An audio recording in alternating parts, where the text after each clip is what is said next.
Before and after. So a bearing that went pretty quickly. So here we can start to see evidence of where it's being trended. We've got an alarm set here. We have evidence of friction. We have evidence of some impacting. So what does that sound like?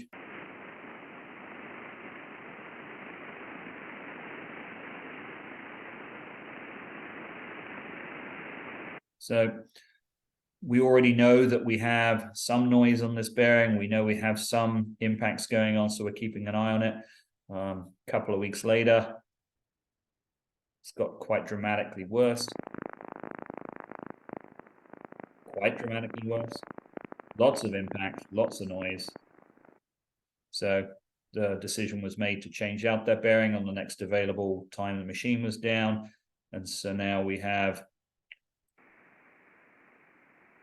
nice, clean, healthy bearing.